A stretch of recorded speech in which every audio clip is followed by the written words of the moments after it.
Alright guys, first time nating magbibuild ng Gunpla. Ito naman yung unahin natin, yung high grade na force impulse. So bumili ako ng mga mumurahing tools sa online shopping. Yan, set na itong yan, set na nasa 300 kasama tong blade. Meron siya mga tweezers, drawing pens. Syempre ano lang to, yung mga basic lang, di pala kasama to. So ito pang pang disassemble ng mga parts. Tapos meron siyang mga pangliha. Ayan. Ay hindi pala yan, ito yung kasama. Yan.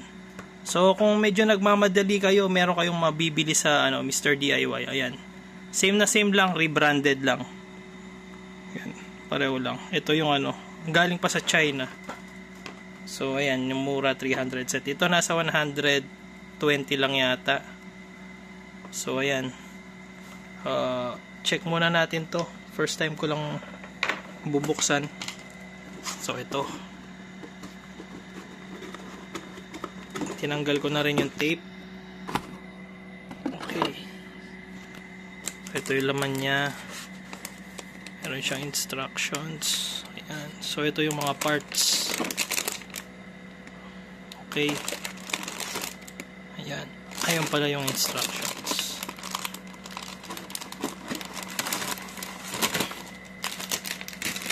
Okay, ito. Ayan. So, i-check ko muna to guys. Babasahin ko tapos balikan ko kayo. So, ayan. Baka ipakita ko na lang pag nabuo na or yung step by step na process. Check ko na lang kung sisipagin ako. Okay, by the way guys, bago tayo mag-start, ano pala muna yung mga kailangan bago pasukin ang World of Gunpla. So bago ako nag-start, ito yung mga na-research ko na kailangan. Pinaka-importante yung mga nippers or pliers. Ayan. Merong mabibiling mas magandang quality dito. Actually, umorder ako ng Rowi tool. Mahal ng konti, nasa 300. Pero meron siyang isang isang bladed or isang sharp edge dito. Siya yung pang final cutting mo, pang clean up. Ito mga entry cutters lang to. Tapos, kailangan mo din ng mga tweezers. Ito, para sa pag-attach ng stickers. Pag-disassemble, sakaling mali yung pagkakabit mo.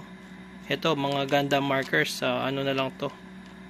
Depende na lang sa inyo kung gusto nyo. Tapos, cutter. Kailangan nyo mga cutter. Ayan. So, set na yung nabili ko kanina, like I've said. Tapos, mga pangliha or grit. Tapos ito, cutting board. Itong green na to, itong malaki. So yan yung pinaka-basic ng mga kailangan nyo. So marami naman yan sa mga online shop na mabibili nyo ng mga mura lang. So ayun. So start ko na muna. Check ko muna to. First time ko magbi-build. Tignan natin kung kakayanin. Alright guys.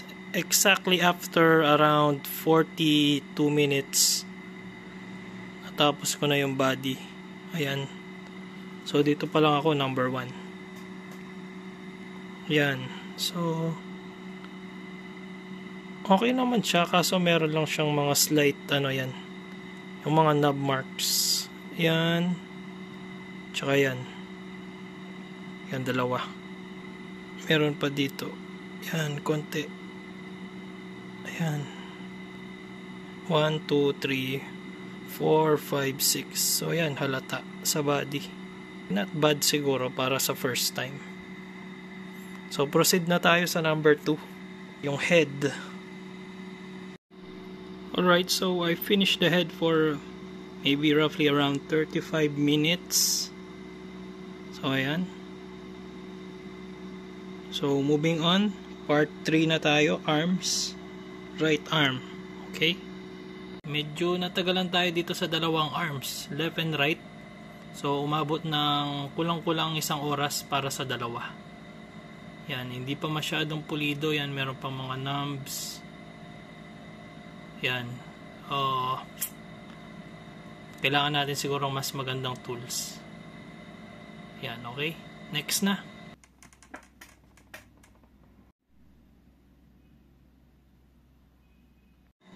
Ayan, so kakatapos ko lang dito sa legs. Nag-break lang ako kanina. Tapos siguro ginawa ko to halos isang oras mahigit dito sa dalawa. So next na ulit yung hips na yata yung kasunod. Tapos na yung waist. So 16 minutes. So ano na, pwede na natin assemble. So ito na siya pag assembled na. Ito na siya. So sobrang articulated niya guys. Kahit high grade lang.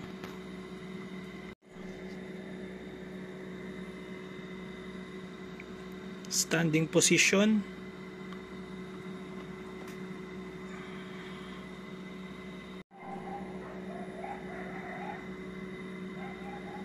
Okay, so pwede pa siyang pahiga-higa.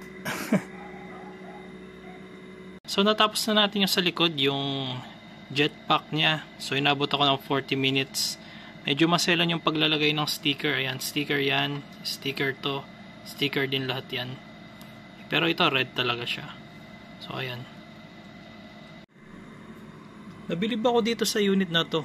Kahit medyo mabigat yung sa likod niya, kayang-kaya niyang bitbitin na nakatayo. Ayan, so hanggang dito na muna guys. So buo na siya, actually mga accessories na lang yung kulang. So ayan siya, si Force Impulse High Grade Gunpla. Yan, from Gundam Seed Destiny. So tagal ko rin ginawa, inabot din ako ng mga siguro mga 4 to 5 hours total. So hindi siya perfect, meron siyang marami-rami siyang mga knobs na hindi ko masyadong nalinis. Kailangan ng mas magandang nippers. Yan. Gwapo niya. Astig oh.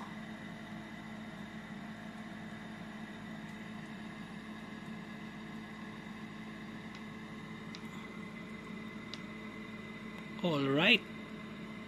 Force Impulse. So ayan po siya pagtapos na. Yan o. Ganda. Susunod na bubuin po natin siguro yung ano, Infinite Justice. Yan o. Ang lupit.